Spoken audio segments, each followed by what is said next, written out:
Sa ngalan ng Ama, ng Anak, at ng Espiritu Santo. Amen. Sumainyo ang Panginoon. At sumainyo rin. Mga kapatid, tayo ay nasa panglimang linggo ng Pasko ng pagkabuhay ng ating Panginoong Hesukristo. Maririnig natin sa Ebanghelyo, pinapakilala ng ating Panginoon na siya ay ang puno at tayo ang mga sanga. Pag ang sanga ay naputol, ito ay namamatay. Kaya nga, tayong mga katawan ni Kristo, tayong mga anak ng Diyos, kung tayo din ay lumalayo sa Kanya, hindi lang ang hindi tayo magkakaroon ng bunga, kung hindi pa unti-unti tayong mamamatay. Mag-uumpisa ito sa ating kalooban, sa ating mga espiritu, sa ating mga kaluluwa. Alalahanin natin ang mga pagkakataon na kung saan tayo ay lumayo sa Diyos at hindi nanatili sa Kanyang pagmamahal. Kaya naman tayo ay napasama at nanatili pa rin sa kadiliman ng kasalanan.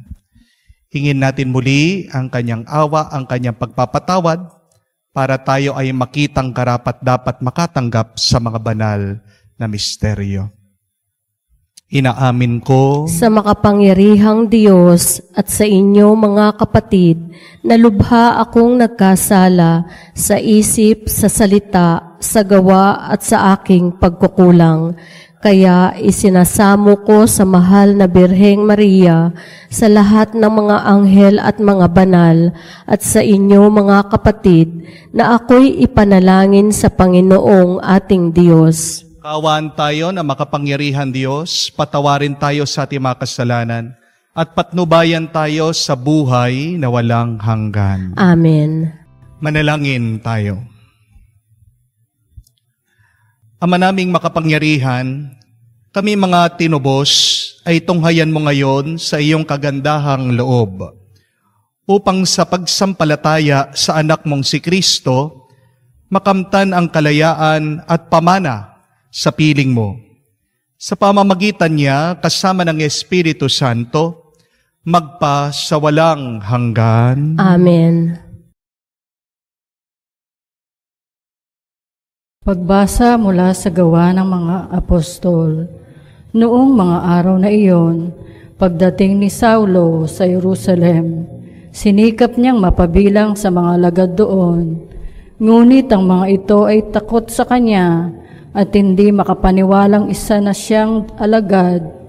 Subalit isinama siya ni Bernabe sa mga apostol. Isinalaysay niya sa kanila kung paano napakita ang Panginoon kay Saulo at nakipag-usap dito nang ito'y nasa daan. Sinabi din niya sa Saulo, buong tapang na nangaral sa Damasco sa pangalan ni Jesus, at mula noon, si Saulo'y kasama-sama nila sa Jerusalem at buong tapang na nangaral doon sa pangalan ng Panginoon. Nakipag-usap din siya at nakipagtalo sa mga Helenista, kaya titinangka nilang patayin siya. Nang malaman ito ng mga kapatid, dinala nila si Saulo sa Cesarea at pinauwi sa Tarso. Kaya't naging matiwasay ang simbahan sa buong Judea, Galilea at Samaria. Ito'y tumatag at lumaganap sa tulong ng Espiritu Santo at namuay na may pagkatakot sa Panginoon. Ang salita ng Diyos. Salamat sa Diyos. Pupurihin kita poon, ngayong kami natitipon. Pupurihin kita poon, ngayon kami natitipon. Sa arap na masunuring mga lingkod mong inirang, ang andog na panata ko ay doon ko iaalay. Magsasawa sa pagkain niya ang mga nagdarahop. Aawit na pagpupuri ang sa Diyos ay dudulog. Buhay nila'y uunlad, sasagana silang lubos. Pupurihin kita poon, ngayon kami natitipon.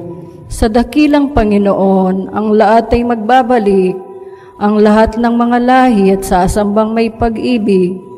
Mga ngayupapang lahat ng palalot mayayabang, Ang lahat ng mga tao ay yuyuko sa may kapal, ang narito sa daigdig na nilikhang mamamatay.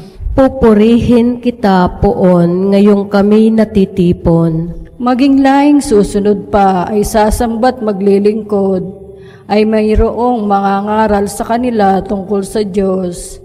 Sa lahat ng sisilang pa'y ganito ang ihahayag, sa inirang niyang bansa ay Panginoon ang nagligtas. Pupurihin kita, Poon, ngayong kami natitipon.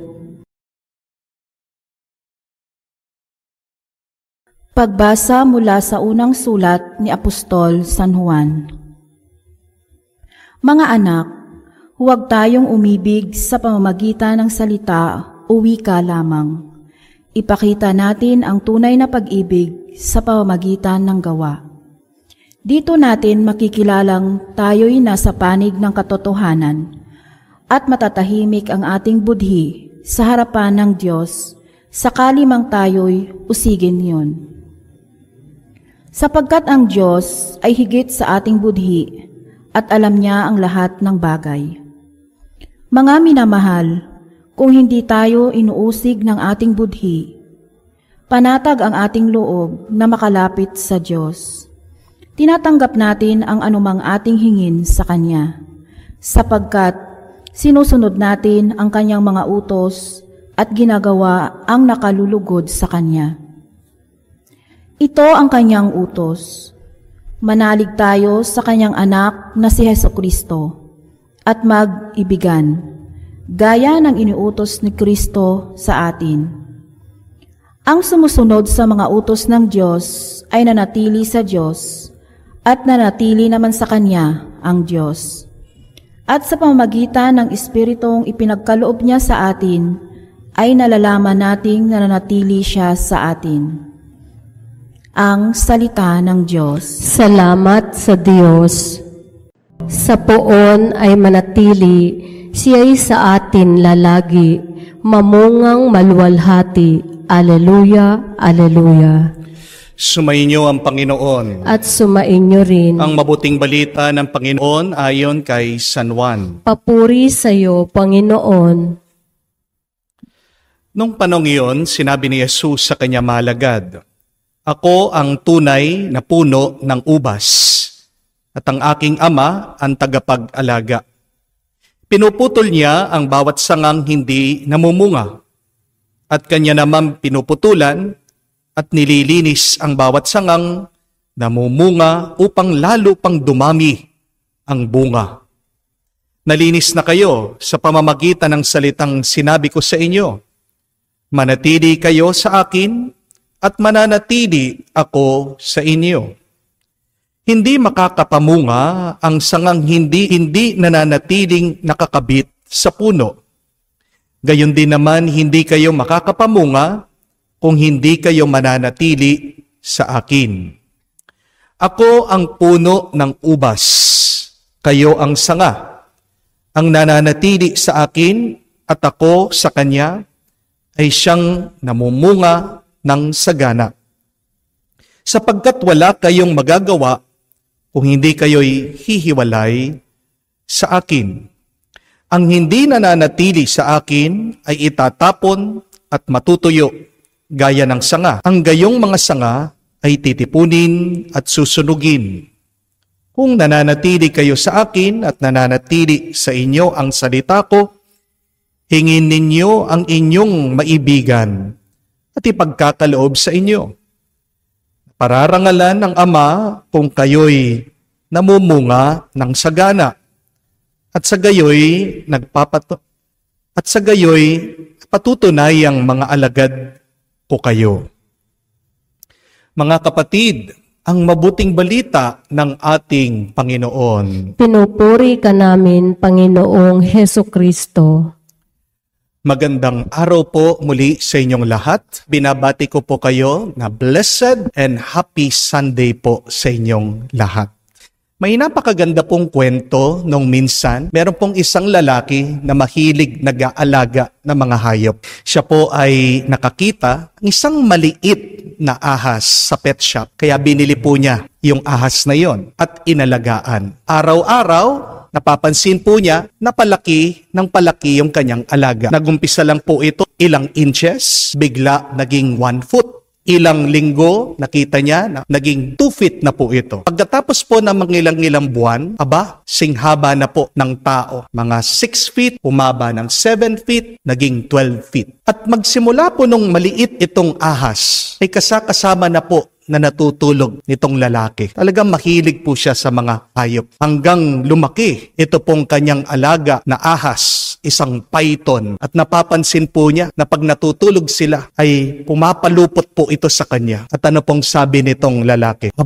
Mahal na mahal ako ng ahas. Niyayakap ako, sabi po. Pero nung isang araw, napansin po ng lalaki na yung ahas, nung katabi niya ng gabi, bago matulog, biglang nagdiretso po ito. At hindi po mawari at maintindihan ng lalaki bakit nakadiretso yung ahas na katabi niya. Kinabukasan, pumunta po sila sa veterinaryo, tinatanong sa doktor, Dok, bakit ganyan itong ahas ko? Dati, pumupulupot sa akin, para bang niyayakap ako. Pero kagabi, napansin ko na, nung humiga, diretsyo na katabi ko. Sabi po ng doktor, alam niyo po, isa lang ang ibig sabihin yan. Sinusukat ng alaga niyo yung susunod niyang kakainin. Kung kaya ba niyang lamunin at kagatin. Na-shock po itong lalaki.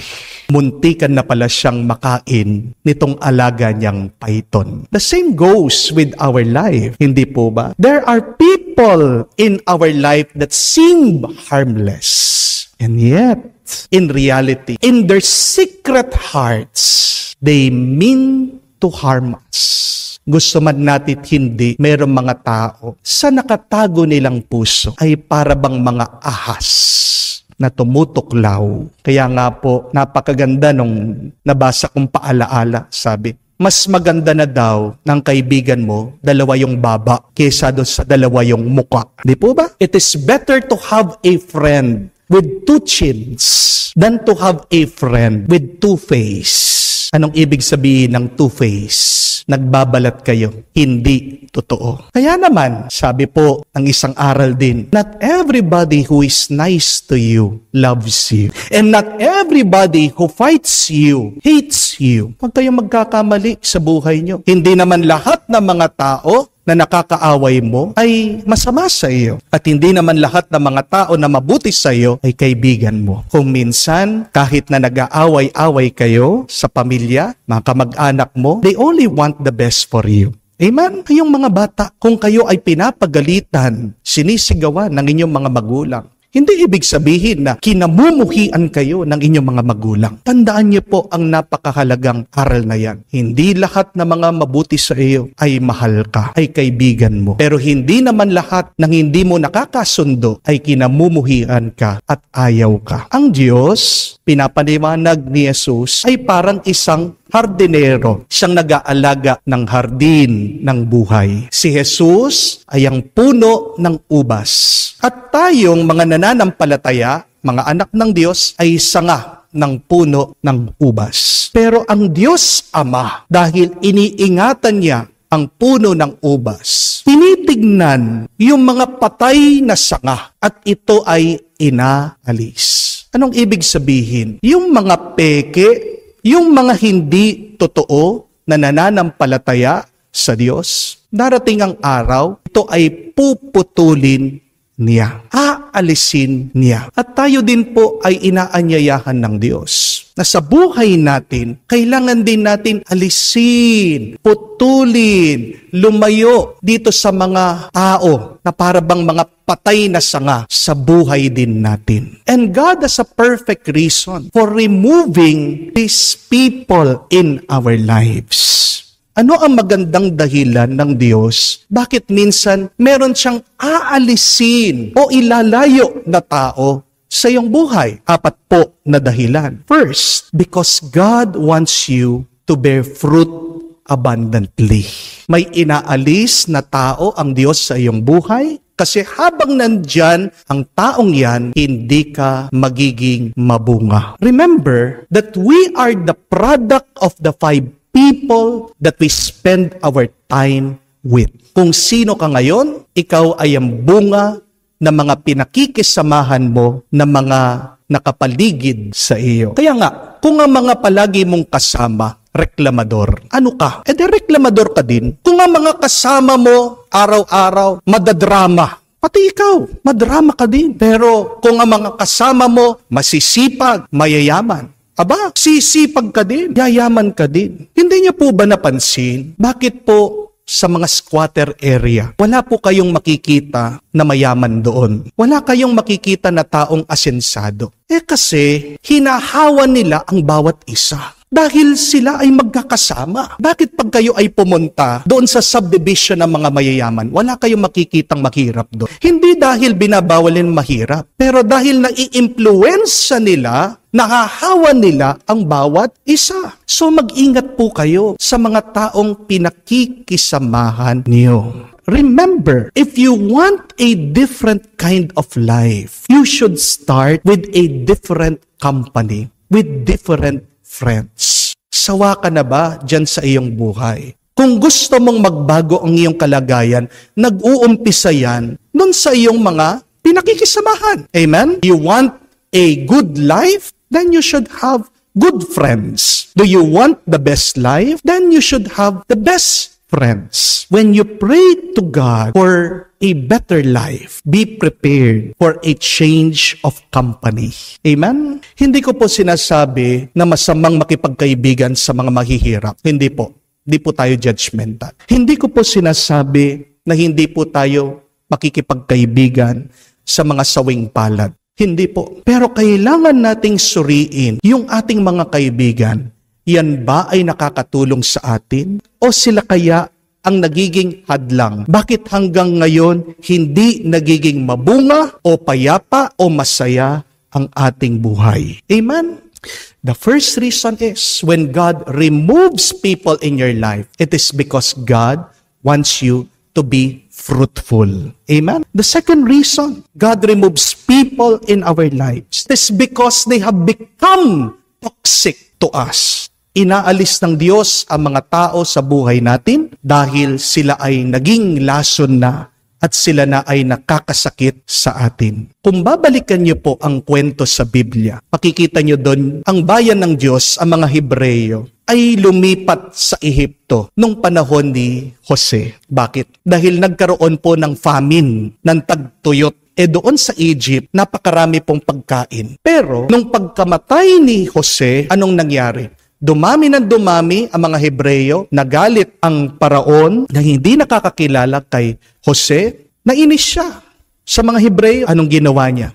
Ginawa silang mga alipin. Egypt used to be a home to satisfy the needs and the hunger of the people of God. Pero hindi nagtagal yon. Naging lugar ng pagkaalipi, naging lugar ng paghihirap, pagdurusa ng kanyang bayan. Kaya nga, pinadala si Moises para alisin na ang mga taong yan doon. Ganyan din po pagdating sa ating buhay. Minsan, merong mga tao na nakatulong sa ating buhay, pero kalaunan, nag-iba sila. We have to understand, people change. They may be one time very helpful to us, but because of the changes, the transition, now they have become toxic to us. Oo, kung yan trabahong mo, nakakatulong para makabayad ka ng mga utang, makabayad ka ng mga pang-araw-araw niyong pangangailangan. Pero pag-aralan mo, kung naman na-stress ka na, nagkakasakit ka na, hindi ka na masaya, I think it's time to quit and to find another job. Amen? Oo, minsan, meron mga kaibigan natin na nakatulong sa atin, pinautang tayo. Pero kung palagi na lang na pinapautang ng loob sa'yo yan, pinapaalala sa'yo, hindi na pagkakaibigan yan. Ang tawag dyan, negosyo. Amen? Meron mga kaibigan na dati, napakasaya na kasama natin. But people change. Minsan, yung best friend mo, nagiging toxic. Yung malapit mong kaibigan, hindi mo alam, naiinggit sa'yo. Sinisiraan ka sa iba. Chinichismis ka. You can still be friends. But now, at a distance.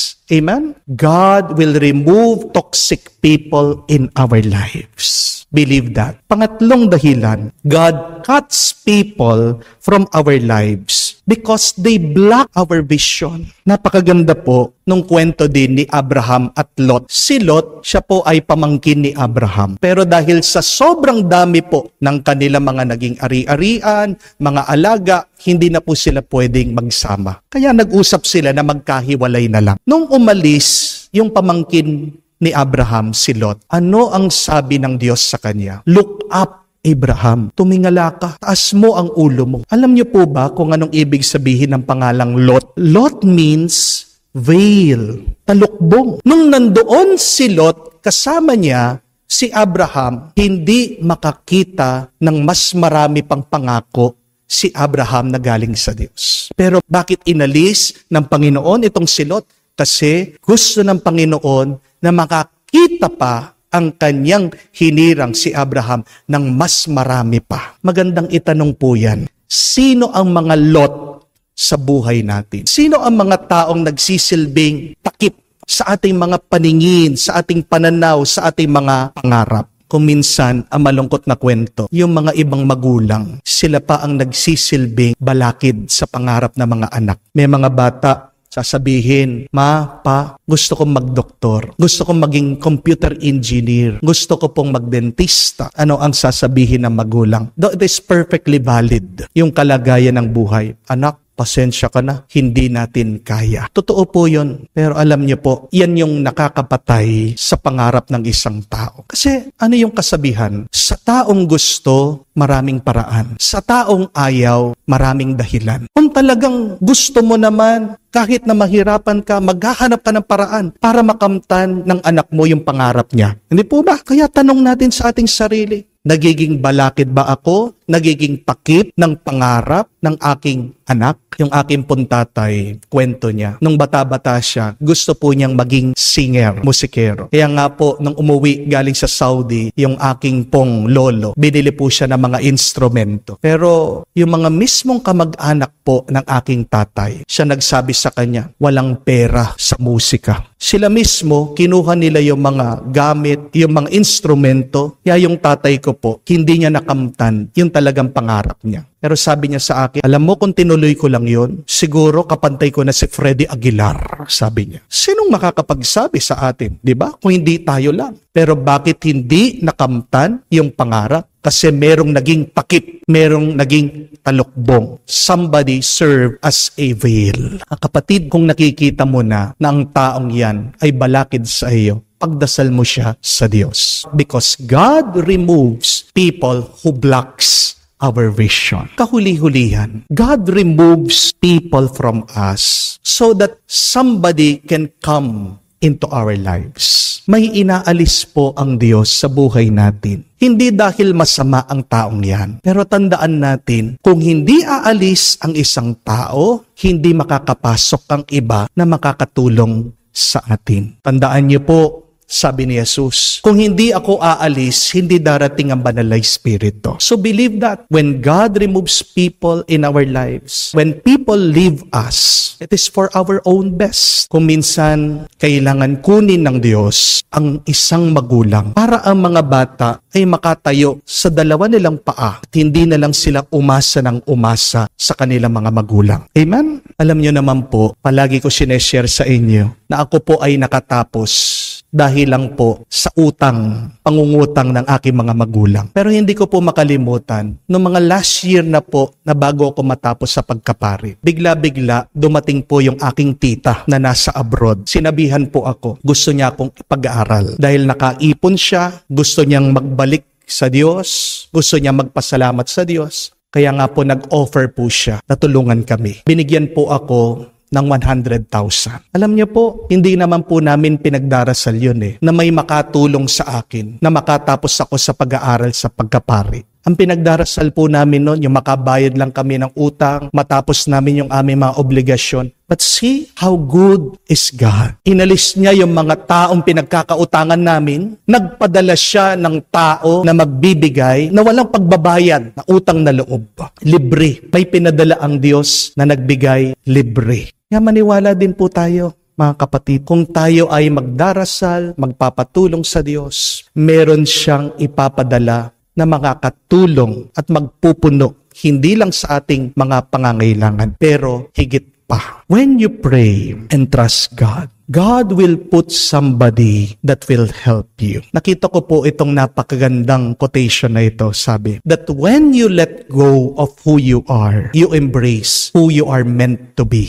Ang ganda po, no? Pag binitawan mo yung mga bagay-bagay ngayon sa iyong buhay, pag pinaubaya mo sila sa Diyos, magtiwala ka. Ipagkakaloob ng Diyos yung kanyang pangako, yung higit na pagpapala sa iyo. So the question is, what do you need to let go in your life? Or who are the people that you need to cut off from your life? Mga kapatid, bumitiw po kayo. Maniwala kayo sa Diyos na may maganda siyang dahilan bakit inaalis niya ang mga tao sa ating buhay. Ang mabuti niyang dahilan, una, dahil gusto kanyang maging mabunga. Pangalawa, dahil gusto kanyang maging malusog. Pangatlo, gusto kanyang makakita at magtagumpay sa buhay. Pang-apat, dahil gusto niyang mapasa iyo ang tamang tao na tunay na magpapabuti sa iyo. Kaya nga po, sa susunod na may mawawalang tao sa ating buhay, minamahal natin, kaibigan natin, oo, magluksa tayo. When God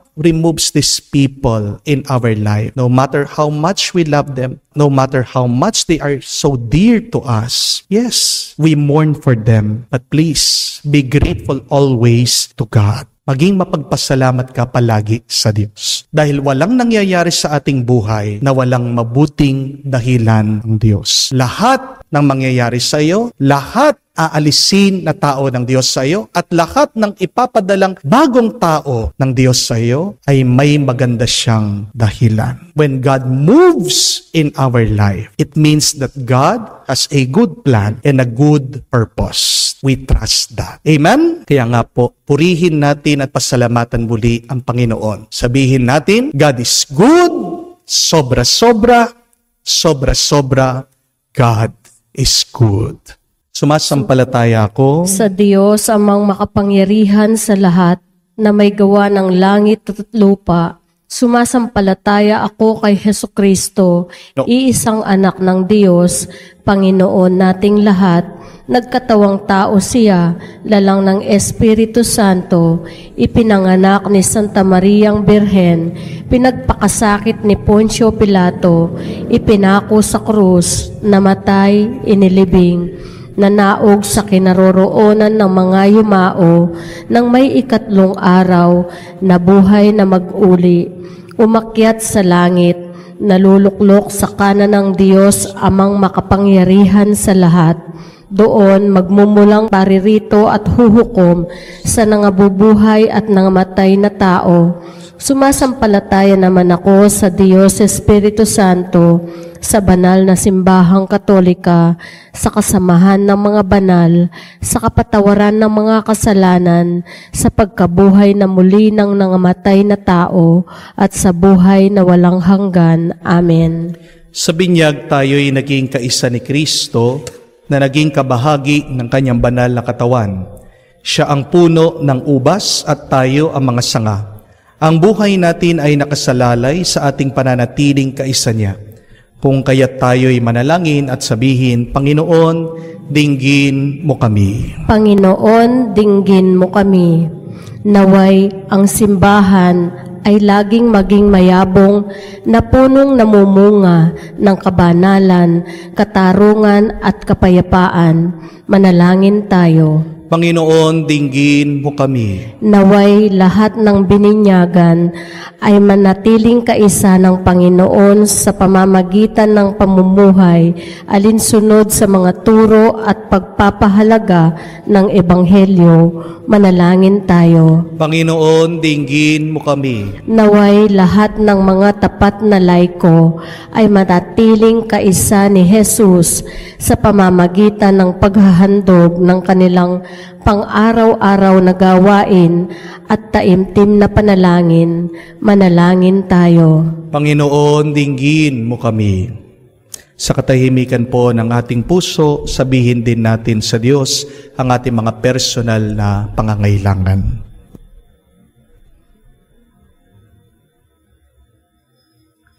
Panginoong Yesus, bunsod ng aming pananalig sa tulong ng iyong biyaya, Muli kaming matibay na nangangakong tatalikdan ang anumang maglalayo sa amin sa iyo at sa aming kapwa. Panatiliin mo kaming kaisa mo tulad ng iyong pakikisa sa Ama at sa Espiritu Santo magpa-kailanman. Amen. Manalangin kayo mga kapatid para ang ating mga paghahain ay kalugdan ng Diyos amang makapangyarihan. Tanggapin nawa ng Panginoon itong paghahain sa iyong mga kamay sa kapurihan niya at karangalan sa ating kapakinabangan at sa buong sambayanan niyang banal. Ama naming lumikha, ang paghahain ng banal na pagpapalitan ng iyong mga kaloob at ng aming alay, kami pinagsasalo mo sa iyong buhay na namumukod tangi at walang kapantay. Pinagkaloob mo ang aming pakikinabang sa iyong pakikisamang aming maasahan. Ay siya ring umiiral sa aming pamumuhay araw-araw. Sa pamamagitan ni Jesucristo kasama ng Espiritu Santo, magpasawalang hanggan. Amen. Sumainyo ang Panginoon. At sumainyo rin. Itaas sa Diyos sa inyong mga puso at diwa. Itinaas na namin sa Panginoon. Pasalamatan natin ang Panginoong ating Diyos. Marapat na siya ay pasalamatan. Ama naming makapangyarihan, tunay nga marapat na ikaw ang aming pasalamatan. Ngayon pinagdiriwang ang paghahain ng Mesiyas, ang maamong tupa na tumutubos sa aming lahat. Ang katawan ng anak mong sa krus na bayubay ay handog ng pag-ibig na walang kapantay. Ito ang paghahaing ganap mong kinalugdan. Ito ang nilugati ng dating pag-aalay. Ang buong sarili ng anak mong si Jesus ay inihain sa iyo upang kami matubos. Siya ang dambana at paring naghahandog. Siya pa rin ang tupang handog na binukod. Kaya kaisa ng mga anghel na nagsisiawit ng papuri sa iyo, nang walang humpay sa kalangitan, kami nagbubunyi sa iyong kadakilaan. Ama naming banal, ikaw ang bukal ng tanang kabanalan, kaya't sa pamagitan ng iyong Espiritu, gawin mong banal ang mga kaloob na ito, upang para sa amin maging katawan at tugo ng aming Panginoong Hesukristo. Bago niya pinagtiis ang kusang loob na maging handog, hinawakan niyang tinapay, pinasalamatan kanya, pinaghati-hati niya iyon, inabot sa kanyang malagad at sinabi, tanggapin ninyong lahat ito at kanin, itong aking katawan na ihahandog para sa inyo. Gayon din naman na matapos ang hapunan, hinawakan niyang kalis, muli kanyang pinasalamatan, inabot niyang kalis sa kanyang malagad at sinabi, tanggapin ninyong lahat ito at inumin. Itong kalis ang aking dugo, ng bago at walang hanggang tipan, ng aking dugo na ibubuhos para sa inyo at para sa lahat, sa ipagpapatawad ng mga kasalanan. Gawin ninyo ito sa pag-aalaala sa akin. Ipagbunyiin natin ang misteryo ng pananampalataya.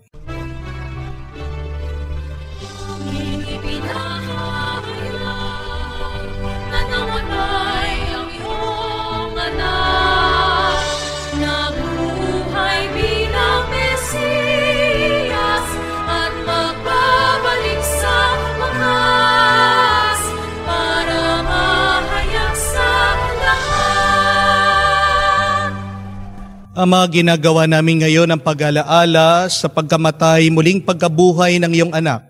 Kaya tiniyalay namin sa iyong tinapay nagbibigay buhay at ang kalis sa nagkakaloob ng kaligtasan. Kami nagpapasalamat dahil kami yung minarapat na tumayo sa harap mo para maglingkod sa iyo. Sinasamo namin kami magsalo-salo sa katawan at dugo ni Kristo ay mabuklod sa pagkakaisa sa pamamagitan ng Espiritu Santo. Ama, lingapin mong iyong simbahan laganap sa buong daigdig. Puspusin mo kami sa pag-ibig. Kaisa ni Francesco, ang aming Papa, Florentino, aming Arsobispo, at ng Tanang Kaparian. Alalahanin mo rin ang aming mga kapatid na nahimlay, may pag-asang muling mabubuhay. Gayon din lahat ng mga pumanaw, kaawaan mo't sila't patuloyin sa iyong kaliwanagan. Kaawaan mo't pagindapating kaming lahat na makasalo sa iyong buhay na walang wakas. Kaisa na mahal na Birhen Maria, Ina ng Diyos, kaisa na mga apostol, lahat ng mga banal, na namuhay dito sa daigdig na kalugod-lugod sa iyo. May pagdiwang nawa namin ang pagpupuri sa kararangal mo sa pamamagitan ng iyong anak aming Panginoong Heso Kristo. Sa pamamagitan ni Kristo, kasama niya at sa Kanya, ang lahat ng parangal at papuri ay sa iyo, Diyos Amang makapangyarihan, kasama ng Espiritu Santo, magpasawalang hanggan. Amen, amen, amen. Sa nakakagaling na utos sa turo ni Jesus, Panginoon natin at Diyos, ipahayag natin ng lakas loob. Hinihiling namin kami, Adya, sa lahat ng masama, pagkalooban ng kapayapaan araw-araw, iligtas sa kasalanan, ilayo sa lahat ng kapamakan, samantalang aming pinanabikan ang dakilang araw ng pagpapahayag ng tagapagligtas naming si Heso Kristo. Sapagkat iyo ang kaharian, ang kapangyarihan, at ang kapurihan magpakailanman. Amen. Panginoong Heso Kristo, sinabi mo sa iyong mga apostol, kapayapaan ang iniiwan ko sa inyong aking kapayapaan, binibigay ko sa inyo. Tunghayan mo ang aming pananampalataya, huwag ang aming pagkakasala. Pagkalooban mo kami ng kapayapaan at pagkakaisa ayon sa iyong kalooban. Kasama ng Espiritu Santo, magpa sa walang hanggan. Amen. Kapayapaan ng Panginoon ay laging sumainyo. At sumainyo rin. Magbigayan po tayo ng kapayapaan sa bawat isa. Pisuhin niyo po. Kapayapaan po sa inyong lahat. Mga kapatid, naririto ang ating Panginoong Jesucristo, ang Kordero ng Diyos, nag-aalis sa mga kasalanan ng sanlibutan. Mapalad tayong lumalapit sa piging ng Kordero. Panginoon, hindi ako karapat-dapat na magpatuloy sa iyo, ngunit sa isang salita mo lamang ay gagaling na ako. Lumuhod po tayo para sa panalangin para sa mga may sakit. Panginoong Yesus, lumalapit po kami sa iyo ngayon upang idulog ang kagalingan ng mga may sakit. Haplusin niyo po sana sila at pagkalooban ng panibagong lakas upang sila ay muling makapaglingkod sa iyo. Patawarin niyo po sana sila sa kanilang mga kasalanan at pagkalooban ng kagalingang pangkaluluwa. Sa katahimikan, isipin po natin at pagdasal ang mga kapatid nating may kapansanan, may sakit, ang mga humihiling na mabilis na kagalingan. Hinihiling namin ito sa ngalan ni Kristo, aming Panginoon. Amen. Panalangin para sa mga OFW. Ama, pinapanalangin namin sa iyong natatanging kahilingan ng lahat ng mga nagtatrabaho sa ibang bansa. Tulungan mo sila bawat sandali ng kanilang buhay habang nasa ibang bansa. Palakasin mo sila kapag pinanghihinaan sila ng kalooban. Paggalingin mo sila tuwing nagkakasakit. Aluin mo sila kapag nalulungkot sila. Itayo mo sila sa anumang masama at kapamakan upang magpatuloy sila lagi sa kanilang buhay. Mapahalagan nawa ng kanilang pamilya ang bawat sakripisyo nila sa ibang bansa upang huwag masayang ang kanilang pagpapagal. Kaawaan mo at pagkalooban mo ng biyaya ang lahat ng mga OFW dahil sa iyo lamang aasa at wala ng iba pa. Ang lahat ng ito ay aming sama-samang panalangin sa ngalan ni Jesus. Amen. Banal na mukha ni Jesus, Kaawaan mo kami. tumayo po tayo. Manalangin tayo.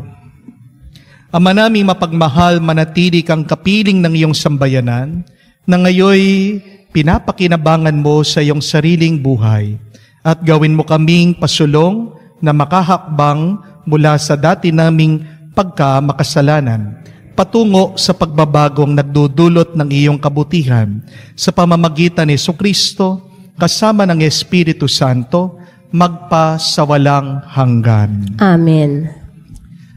May isa pong kasabihan din, sabi, a man with many friends is like a city without walls. Anong ibig sabihin? Ang taong maraming kaibigan ay parang syudad na walang pader, na walang harang. Ibig sabihin, kung kaibigan mo ang lahat, maghanda ka, lulusubin ka, gagamitin ka. mauubos ka. Dahil ang katotohanan ay hindi natin kailangan ng maraming kaibigan. Ang kailangan natin ay mga totoong kaibigan. Kahit na mangilan-ngilan lang ang kaibigan, ang mga tao sa buhay natin, ang mahalaga ay tapat at mabuti ito sa atin.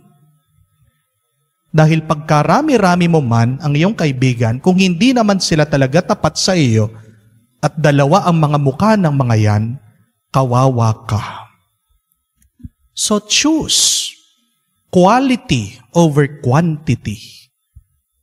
At yan ang ginagawa ng Diyos. Kung makakaya niyang pagpasensyan hanggang huli. Pero merong paghuhusga. May oras ng paghuhukom.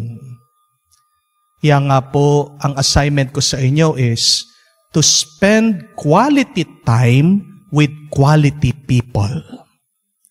Sino yung mga sa tingin niyo ay totoong-totoo sa inyo? Bisitahin nyo naman. Puntahan nyo naman. Message nyo naman. Lumabas naman kayo. Maglakwatsa naman kayo. Mamasyal naman kayo. So spend quality time with quality people so that you will also be a quality person. Huwag nating kalimutan ang unang-unang nagmahal sa atin. At hindi tumitigil, nagmamahal sa atin ang Panginoon. Yes, remain with true friends, with true people, with your loved ones. But remember, Jesus' word, those who remain with me will bear fruit abundantly. Kaya tayo ay manatiling nagpapasalamat at lumapit sa Diyos sa Kanyang mga pagpapala pang ibibigay sa ating lahat. Sumainyo ang Panginoon. At sumainyo rin. At kayo ay basbasan ng Diyos sa makapangyarihan sa lahat sa ngalan ng Ama, ng Anak, ng Espiritu Santo. Amen. Ang ating misa ay natapos na. Humayo kayo sa kapayapaan ni Kristo. Salamat sa Diyos. Sa ngalan ng Ama, ng Anak, at ng Espiritu Santo. Amen. Sumainyo ang Panginoon. At sumainyo rin. Mga kapatid, sa araw na ito ating pinagdiriwang ang kapistahan ni San Ireneo, isang obispo at martir. Napakaganda ng isang aral ni San Ireneo. Sabi niya, "The glory of God is man fully alive." Pag buhay na buhay ang tao, buhay na buhay din ang kalwalhatian ng Diyos. Kailan kayo buhay na buhay? Sana hindi pag kayo ay nagkakasala. Sana hindi pag kayo ay gumagawa ng hindi mabuti. Sana hindi pag kayo ay gumagawa ng mali. Buhay na buhay tayo. Pansinin niyo. Pag tayo ay tunay na nagmamahal. Buhay na buhay tayo pag tayo ay nakaisa, nakaugnay sa Diyos. Kahit na ano pang pangaakit ng masama, pag tayo ay nagkakasala, namamatay ang ating mga kaluluwa. Kaya naman sa mga pagkakataon na ito, hilingin natin sa banal na misang ito, na tayo ay magsisi, patawarin ng Diyos, para mabuhay tayo muli at maibigay natin lahat-lahat ang ating pinakamagandang sarili sa ating mga minamahal at sa Diyos. Sa mga pagkakataon na kung saan namatay ang ating relasyon at ugnayan sa iba, sa mga pagkakataon na kung saan binaliwala natin ang Diyos sa ating buhay, hilingin natin muli ang Kanyang pagpapatawad, ang Kanyang awa, para tayo muli ay maging karapat-dapat makatanggap sa mga banal na misteryo. Inaamin ko sa makapangyarihang Diyos at sa inyo mga kapatid, na lubha akong nagkasala sa isip, sa salita, sa gawa, at sa aking pagkukulang. Kaya isinasamo ko sa mahal na Birhen Maria, sa lahat ng mga anghel at mga banal, at sa inyo mga kapatid na ako'y ipanalangin sa Panginoong ating Diyos. Kaawaan tayo na makapangyarihang Diyos, patawarin tayo sa ating mga kasalanan, at patnubayan tayo sa buhay na walang hanggan. Amen. Panginoon, kaawaan mo kami. Panginoon, kaawaan mo kami. Kristo, kaawaan mo kami. Kristo, kaawaan mo kami. Panginoon, kaawaan mo kami. Panginoon, kaawaan mo kami. Manalangin tayo. Ama naming makapangyarihan, inatas mo sa obispong si San Ireneo ang pagpapatatag sa katotohanan ng iyong tinuturo at sa masayang pagkakasundo ng iyong simbahan. Ipagkaloob mo bilang tugon sa kanyang pagdalangin na kami dinudulutan mo ng pagbabago. Bunga ng pananalig at pag-ibig ay may laging masigasig sa pagpapaunlad ng pagkakaisa at pagkakasundo sa pamamagitan ni Jesucristo kasama ng Espiritu Santo magpa sa walang hanggan. Amen.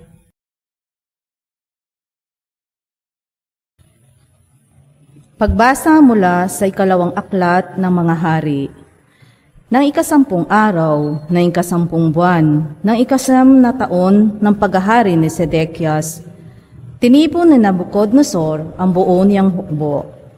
Kinubkob nila ang Jerusalem at pinaligiran ang mga bantayan. Ang pagkubkob ay tumagal na may 2 taon. Na ikasyam na araw ng ika-4 na buwan ng pagkubkob sa Jerusalem, umabot na sa sukdulan ang taggutom sa buong lungsod. Noon, nabutas ang isang bahagi ng pader ng lungsod. Nang makita ito ni Haring Sedekias, kinagabihan ay tumakas siya patungong Araba, kasama ang kanyang mga kawal. Doon, sila dumaan sa pintuan ng 2 pader, malapit sa hardin ng palasyo.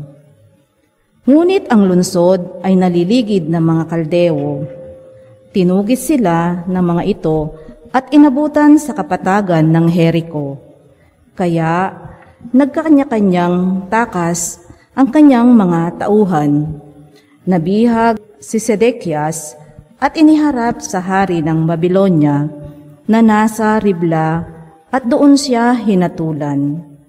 Pinatay nila sa harapan ni Sedekias ang mga anak nito. Dinukit ang mga mata at gapos ng tanikalang dinala sa Babilonya. Nang ikapitang araw, ng ika-5 buwan, ng ika-9 na taon ng paghahari ni Nabucodonosor, pinasok ni Nabuzaradan ang Jerusalem. Kapitan ng kanyang mga tanod, sinunog niya ang templo, ang palasyo at ang lahat ng bagay doon. Wala siyang tinira. Ang mga pader ng lungsod, giniba naman ng mga kawal na kasama ni Nabuzaradan. Dinala niya, bihag ang natitira pang Israelita, pati ang mga sumuko sa hari ng Babilonya. Ang iniwan lamang niya roon ay ang ilang mahihirap upang magbungkal ng lupa at mag-alaga ng mga ubasan. Ang salita ng Diyos. Salamat sa Diyos. Kung ika'y aking limutin, wala na akong aawitin. Kung ika'y aking limutin, wala na akong aawitan. Sa pangpang ng mga ilog nitong bansang Babilonya, kami roo'y nakaupong tumatangis. Sa tuwinang ang iniwan naming Siyon ay aming maalala. Sa sanga ng mga kahoy, sa tabi ng ilog nila, isinabit namin doon yaong dala naming lira. Kung ika'y aking limutin, wala na akong aawitin. Sa amin naninutos ng mga amin ay lumupig, na aliwin namin sila ng matamis naming tinig. Tungkol sa Siyon, yung paksa, ninyong nais nilang awit. Kung ika'y aking limutin, wala na akong aawitin. Paano namin naawitin ang awit ng Panginoon, samantalang bihag kaming nangingibang bayan noon? Ayaw kong nang ang lira ko'y hawakan pa at tugtugin, kung ang bunga sa pagtugtog, limutin ang Jerusalem. Kung ika'y aking limutin, wala na akong aawitin. Di na ako aawit pa, kung ang lundong sasapitin. Sa isip ko't alaala, ika'y ganap na limutin. Kung ang kaligayahan mo ay hindi ko hahangarin. Kung ika'y aking limutin, wala na akong aawitin.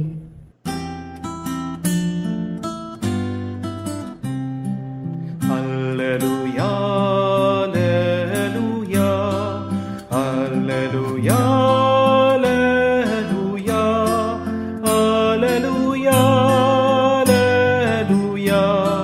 alleluia, alleluia, alleluia, alleluia, alleluia, alleluia. Inako ni Hesukristo ang sakit ng mga tao upang matubos niya tayo. Alleluia, alleluia. Sumainyo ang Panginoon. At sumainyo rin. Ang mabuting balita ng Panginoon ayon kay San Mateo. Papuri sa iyo, Panginoon. Nang makababa si Jesus mula sa bundok, sinundan siya ng napakaraming tao. Lumapit sa kanya ang isang ketongin at lumuhod sa harapan niya. Ginoo ang wika niya. Kung ibig po ninyo, ako'y iyong mapapagaling. Hinipo siya ni Jesus at sinabi, ibig ko, gumaling ka. At pagdakay nawala ang kanyang ketong, huwag mo itong sasabihin kanino man, bilin ni Jesus. Pumunta ka at pasuri sa pari. Pagkatapos maghandog ka ng haing inuutos ni Moises bilang patotoo sa mga tao na magaling ka na. Mga kapatid, ang mabuting balita ng ating Panginoon. Pinupuri ka namin, Panginoong Hesukristo. Magandang araw po muli sa inyong lahat. My dear friends, just a gentle reminder. Don't wait for you to feel okay and fine before you ask God for the impossible. Kahit na hindi ka okay, kahit na malungkot ka, kahit na wala kang pag-asa, humiling ka sa Diyos ng imposible. Pagkatapos, ang lahat maayos din. Even if you don't feel okay and fine, ask God for the impossible and then everything will be okay and fine. Tingnan niyo po, balikan niyo mga kwento sa Biblia, sa Ebanghelyo. Yung opisyalis na namatayan ng anak. Kahit na napakaraming tao sinasabi nila, wag mo nang papagurin pa ang Panginoon, patay na yung anak mo, magluksa na tayo. Anong ginawa niya? Humiling pa rin siya kay Jesus. Panginoon, puntakin mo yung aking anak. Paggalingin mo siya, buhayin mo siya. Ginawa ng Diyos. At nabuhay nga yung kanyang namatay na anak. Kung maalala niyo yung kwento ng bulag si Bartimeo, kahit na pinapatahimik siya ng napakaraming tao, kahit na ayaw siyang palapitin kay Jesus, sumigaw siya, humiling siya, at dahil doon, nakakita siya. Kung maalala niyo ang kwento ni San Pedro, nakita niya ang ating Panginoon naglalakad sa ibabaw ng tubig, kahit na imposible, kahit na may pangamba sa kanyang puso. Hiniling niya, Panginoon, utos mo sa akin na ako'y makalakad sa ibabaw ng tubig. Halika, sabi ni Jesus. At nagawa niya ang imposible na makalakad sa ibabaw ng tubig. At ngayon sa ating ebanghelyo, narinig naman natin, itong taong may ketong. Kahit na siya ay iniiwasan ng napakaraming tao, kahit na siya'y kinamumuhian, lumapit siya kay Jesus. Humiling siya at gumaling siya. Kaya magandang tanong, ano ang imposibleng sitwasyon mo ngayon na nagbibigay sa'yo ng lungkot at nawawalan ka ng pag-asa? Imposible ba na magkaanak kayo? Humiling pa rin kayo sa Panginoon. Imposible ba na pumasa ka sa interview mo ng visa? Humiling ka pa rin sa Panginoon. Imposible ba na mabayaran mo yung mga utang at nadidepress ka na, hindi ka na makatulog, tuliro ka na, humiling ka pa rin sa Panginoon? Imposible ba na magkabalikan kayo ng iyong asawa dahil sumakabilang bahay na siya, may iba na siya, humiling ka pa rin sa Panginoon? Imposible ba na gumaling ka? Sabi ng doktor, wala nang chance. Ilang buwan na lang ang iyong itatagal. Humiling ka pa rin sa Panginoon. Kung babalikan niyo ang kwento nitong taong may ketong, pagkatapos siyang humiling sa Panginoon, sabi, agad-agad na gumaling siya. Immediately, he was healed. Wala namang mawawala sa iyo kung hihingi ka sa Diyos. Pero talagang walang mangyayari sa iyo kung hindi ka hihingi sa Kanya. Amen? The first step to transform our lives, remember this, is to ask. But why do some people do not ask? Bakit merong mga tao na ayaw nang humiling sa Diyos? Merong hadlang. Maaring may iba, mahina ang kanilang pananampalataya. Minsan lang silang humiling, hindi sila pinagbigyan ng Diyos, ayaw na nila. Merong mga tao dahil sa mahina nilang pananampalataya, hindi sila naniniwala na ipagkakaloob ng Diyos sa kanila yung kanilang pinagdarasal. Meron din mga iba dahil babad na sa kasalanan, kaya nga malayo ang loob nila sa Diyos. Paano sila hihiling? At meron din mga iba na puno ng galit sa Diyos dahil tinatanong nila, Panginoon, bakit ba nangyayari sa akin ito? Ang mga taong galit sa Diyos, mga taong hindi naniniwala sa pagmamahal ng Diyos. Instead of asking God, why is this happening to me? A better question is, God, what are you teaching me? Pag ikaw ay dumadaan sa pagsubok sa problema, ano ang unang-unang tinuturo niya sa iyo? Manalig ka sa akin. Maniwala ka sa akin. Yan ang unang hakbang ng pagbabago ng anumang sitwasyon natin ay ang humiling. At tandaan niyo po, if you believe in the impossible, the incredible will come true. Pero sabi pa po ni San Francisco ng Sales, may dalawa pang hakbang para magbago ang ating buhay. Ano po? Una, ask, humingi ka sa Diyos ng imposibleng grasya. Pero pangalawa, offer, mag-alay ka sa Diyos. Sabi ni Jesus sa taong may ketong, balikan niyo ang ebanghelyo. Pumunta ka sa templo sa mga pari at mag-alay ka. Ang pag-aalay ay hindi bayad. Wag po kayo magkakamali. Ang pag-aalay ay patunay na naniniwala ka na makapangyarihan ang Diyos. Kung babasahin niyo po ang banal na kasulatan, dalawa lang pong tao ang gumaling sa sakit na ketong. Una po ay si Miriam, na kapatid po ni Moises, at pangalawa si Naaman, ang dayuhan na pumunta sa Israel para magpagaling. Silang dalawa ang may ketong na gumaling. At sinong nagpagaling? Hindi ang mga propeta, kung hindi ang Diyos. Pag gumaling ka, pag pinagbigyan ka ng Diyos, yung pag-aalay ay isang tanda ng iyong pasasalamat at pagmamahal sa Diyos.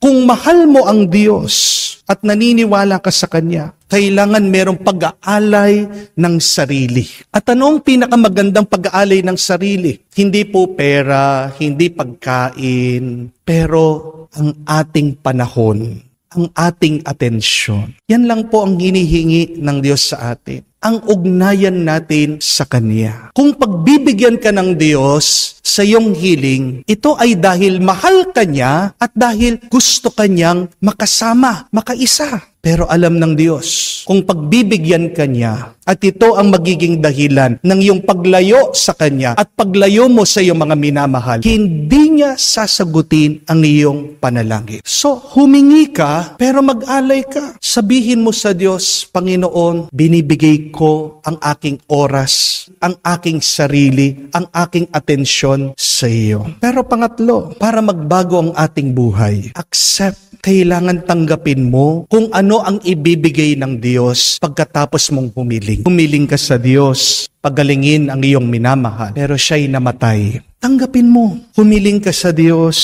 na pumasa ka. Nag-review ka, pumastos ka, bumagsak ka. Tanggapin mo. Humiling ka na magkatrabaho, pero hanggang ngayon, wala pa rin. Tanggapin mo. Kahit na hindi binigay ng Diyos sa iyo, kung ano man yung iyong hinihiling, tanggapin mo. Bakit? Because acceptance is an act of faith. And denial is an act of rebellion. The more that you accept your situation, the more you show your faith to God. And the more that you prove your faith to God, the more that God will bless you in due time. May dahilan ng Diyos bakit hindi pa niya binibigay ngayon na ngayon yung iyong hinihiling. Una, para sa iyong ikabubuti. Pero pangalawa, kasi meron siyang hinahanda na mas marami, mas malaki, at mas maganda para sa iyo. Amen? Tanggapin mo, manatili ka, maghintay ka, ibibigay din ng Diyos ang para sa iyo. Sabi nga po ni San Ireneo, napakaganda. God asks to follow Him, not because He needs our help, but because by following Him, we are made whole. Ganda po, no? Bakit hinihingi ng Diyos na sumunod ka, maniwala ka, tanggapin mo kung ano binibigay ko sa iyo. Kasi alam ng Diyos, yan ang makakapagbuo sa iyo. Sa pamamagitan niyan, magiging kumpleto ang iyong tuwa. So accept your situation after praying, because whatever God gives you, He is making you whole. Mga kapatid, subukan niyo po ang tatlong hakbang na ito. Ask, offer, and accept. Makikita niyo po, magiging buo, magiging ganap, at tutulungan ka ng Diyos. Kamakailan lang po, meron dumating dito, dala-dala niya yung kanyang ina. Nagpapasalamat dahil itong kanyang ina may sakit pero nagkaroon ng lakas. Sabi, Father, itong nanay ko, idol kayo. Gusto kayong makita. So, pagkatapos po magpa-picture, pinagdasal ko. At tuwang-tuwa ang matanda. Pagkatapos po nun, umuwi sila sa Kasawiyang Palad. Kinabukasan, nakita ko po sa Facebook. Nag-post ito pong follower natin, namatay yung kanyang ina. Nakonsensya ako. Sabi ko, ako yatang nakapatay dito sa matanda. Tapos tinawagan po ako ng anak. I was trying to console him, umiiyak. Pero sabi niya, Father, salamat po. Kasi kahit na namatay yung nanay ko, bago man siya namatay, sinagot ng Diyos yung isa sa mga hiling niya. Anong hiling ng nanay mo? Una, yung magkasama-sama po kami na makapamasyal. Kasi ang tagal na po dahil sa sakit ng nanay, doon lang siya sa bahay. Pero salamat sa Diyos, binigyan po ako ng break, nagkaroon ako ng sasakyan, kaya nailibot ko si nanay. At pangalawang dasal niya, yung makita kayo, kasi araw-araw po, nagsisimba siya sa inyo. Kaya salamat po, Father, kahit na mabigat sa amin, nalulungkot ako, bago man po nawala si nanay, pinasaya siya ng Diyos. Tingnan niyo po yon mga kapatid. Maaring sa tingin mo, hindi maganda yung binibigay ng Diyos sa iyo. Pero lahat ng ating nararanasan ay pagpapala galing sa Diyos. Kaya nga, huwag tayong tumigil sa pananalangin. Huwag tayong sumuko sa ating pananampalataya. Gusto mong magbago ang iyong buhay? Gusto mong maranasan ang kabutihan na bendisyon ng Diyos? Una, humiling. Pangalawa, mag-alay. At pangatlo, tanggapin. Kung gagawin mo yan, makikita mo ang iyong buhay, magiging buo, magiging kumpleto, magiging ganap sa tulong at sa grasya ng Diyos. Amen. Tulad ng ketungin sa Ebanghelyo na humihingi ng saklolo para gumaling, lumalapit tayo ngayon na may pananalig sa ating Amang nasa langit upang bigyang pansin niya ang ating mga panalangin. Ating sabihin, Panginoon, dinggin mo kami. Panginoon, dinggin mo kami. Ang simbahan naway hindi magkulang sa kanyang pagtanggap sa mga isinasantabi at nakakaligtaan ng lipunan. Manalangin tayo sa Panginoon. Panginoon, dinggin mo kami. Ang mga nagsasaliksik sa paggagamot, naway gabayan ng Panginoon upang makatuklas sila ng angkop na gamot sa mga sakit na hindi pa nalulunasan. Manalangin tayo sa Panginoon. Panginoon, dinggin mo kami. Ang ating komunidad naway tumulong ng may pag-ibig at kalinga sa mga taong nakakaligtaan ng lipunan. Manalangin tayo sa Panginoon. Panginoon, dinggin mo kami. Sa katahimikan po ng ating puso, Buksan din natin at sabihin sa Diyos ang ating mga personal na pangangailangan. Ama naming Diyos, pinapalakas mo kami sa aming pananalangin ng iyong manghandog na kagalingan at kapayapaan. Hinihiling namin ito sa pamagitan ni Kristo, aming Panginoon. Amen.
Manalangin kayo mga kapatid para ng ating mga paghahain ay kalugdan ng Diyos amang makapangyarihan. Tanggapin nawa ng Panginoon itong paghahain sa inyong mga kamay, sa kapurihan niya at karangalan, sa ating kapakinabangan at sa buong sambayan niyang banal.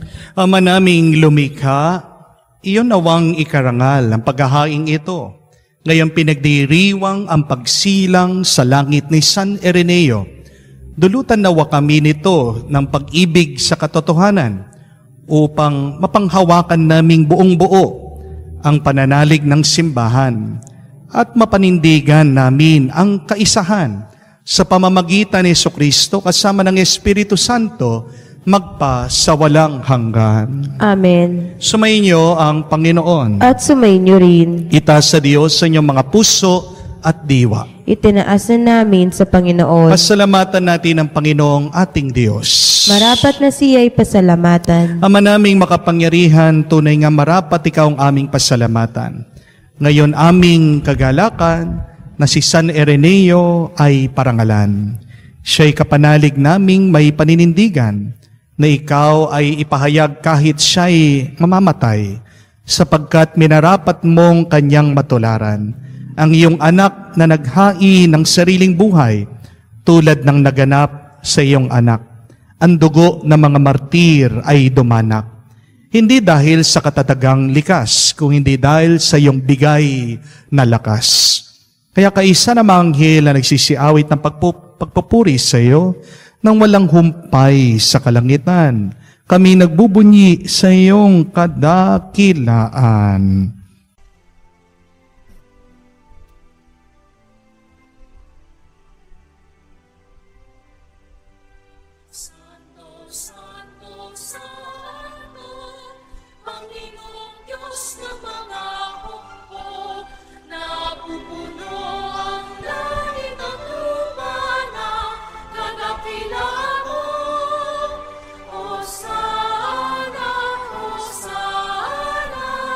Sa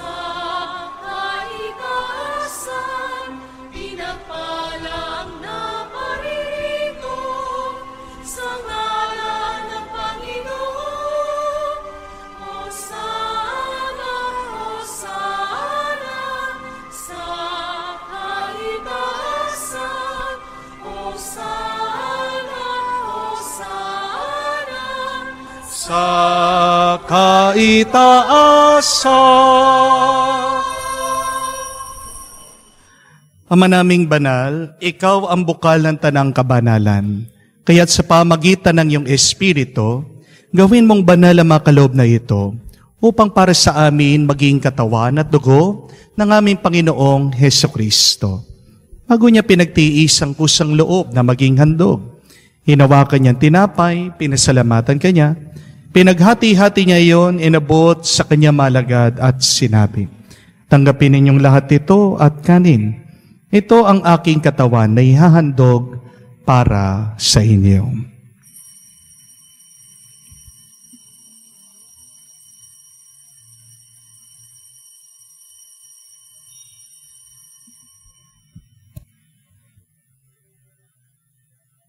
Gayon din naman, ang matapos ang hapunan, hinawakan niyang kalis, muli kanyang pinasalamatan. Inabot niyang kalis sa kanya malagad at sinabi, "Tanggapin ninyong lahat ito at inumin. Itong kalis ng aking dugo, ng bago at walang hanggan tipan. Ang aking dugo na ibubuhos para sa inyo at para sa lahat, sa ipagpapatawad ng mga kasalanan. Gawin ninyo ito bilang pag-aalaala sa akin."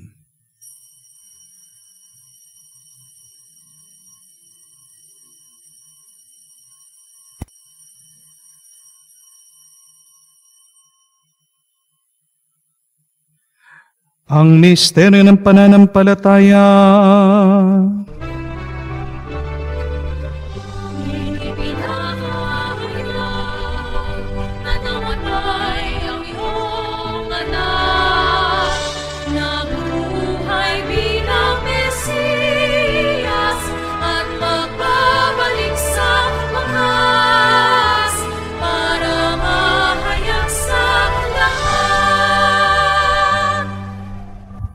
Ama, ginagawa namin ngayon ang pag-alaala sa pagkamatay muling pagkabuhay ng iyong anak.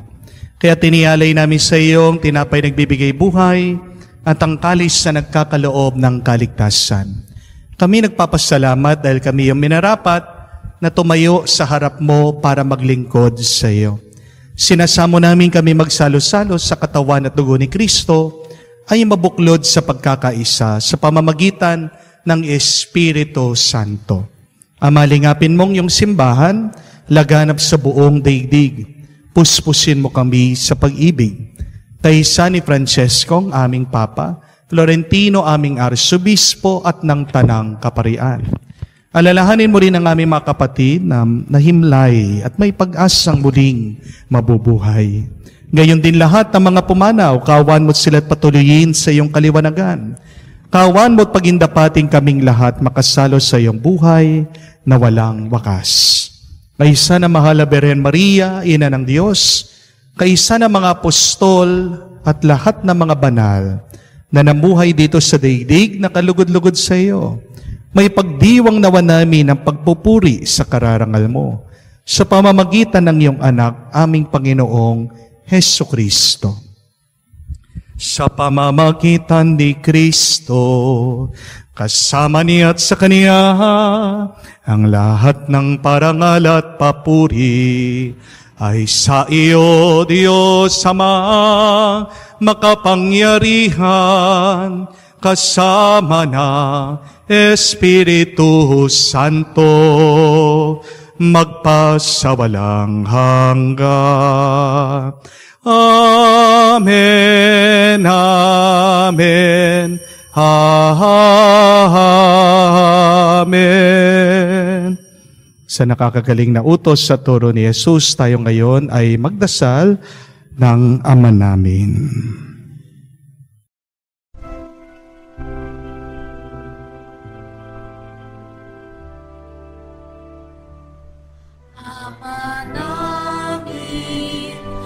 Sumasalangit ka, sambahin ang ngalan mo, mapasa amin ang kaharian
Hinihiling namin kami adya sa lahat na masama, pagkalooban ng kapayapaan araw-araw, iligtas sa kasalanan, at ilayo sa lahat ng kapahamakan, samantalang aming pinanabikan ang dakilang araw ng pagpapahayag ng tagapagligtas naming si Hesukristo. Sapagkat iyo ang kaharian at ang kapangyarihan at ang kapurihan magpakailanman. Amen. Panginoong Hesukristo, sinabi mo sa mga apostol, kapayapaan ang iniiwan ko sa inyo, ang aking kapayapaan binibigay ko sa inyo. Tunghayan mo ang aming pananampalataya, huwag ang aming pagkakasala. Pagkalooban mo kami ng kapayapaan at pagkakaisa, ayon sa iyong kalooban, kasama ng Espiritu Santo, magpa sa walang hanggan. Amen. Kapayapaan ng Panginoon ay laging sumainyo. At sumainyo rin. Magbigayan po tayo ng kapayapaan sa bawat isa. Peace with you po, kapayapaan po sa inyong lahat.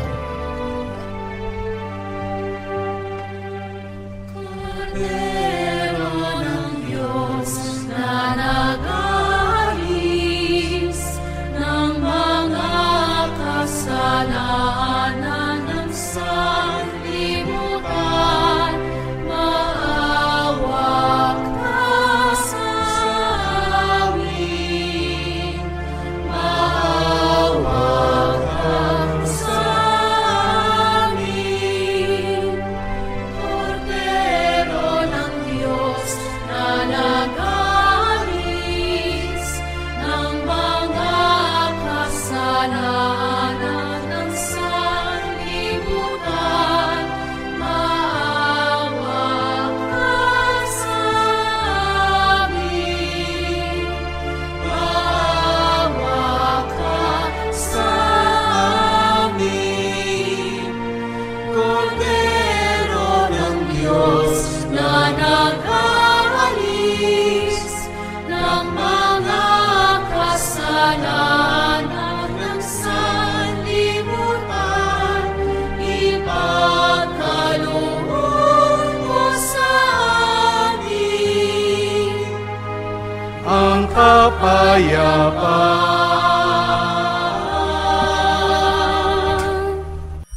Mga kapatid, naririto ang ating Panginoong Hesukristo, ang Kordero ng Diyos, nag-aalis sa makasalanan ng sanlibutan.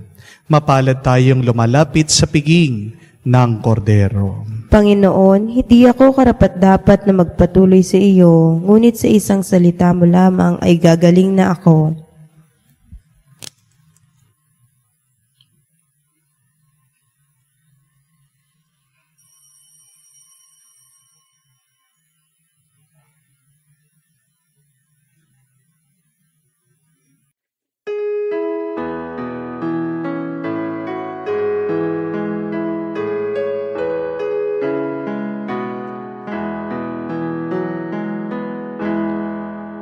Tinanggap ko ang buhay na Diyos, puso ko ay nakala. Tinanggap ko buhay na Diyos, puso ko ay natubuan. Tinapay siya ng buhay, hinati at binigay para mangbigay buhay, huwag mangamba kailanman. Tinanggap ko buhay na Diyos, puso ko ay nagalak. Tinanggap ko buhay na Diyos, puso ko ay natuwa. Manalangin tayo. Ama naming mapagmahal, sa aming pagsasalo sa banal na pakikinabang, ipagkaloob mong madagdagan ang aming pananalig na taglay, upang ang nagtampok sa obispong si San Ireneo hanggang kamatayan ay aming totohanang masundan sa ipagpapatawad ng aming mga kasalanan Niluluhog namin ito sa pamagitan ni Jesucristo, kasama ng Espiritu Santo, magpa sa walang hanggan. Amen. Kahit na hindi maayos ang ating nararamdaman, humiling tayo ng imposible sa Diyos. Huwag natin hihintayin na maging masaya tayo bago tayo lumapit at humiling sa Diyos. Sabi po ni San Ignacio, na sa bawat pananalangin natin, dapat umpisan natin sa paghingi sa isang grasya sa Diyos. When you pray, you should begin by asking for a specific grace. Dahil pag humihiling ka sa Diyos, binubuksan mo din ang iyong sarili para tanggapin ang kanyang pagpapala. Ang paghingi ay ang umpisa ng pagbukas ng ating isip at puso para makapasok ang Diyos.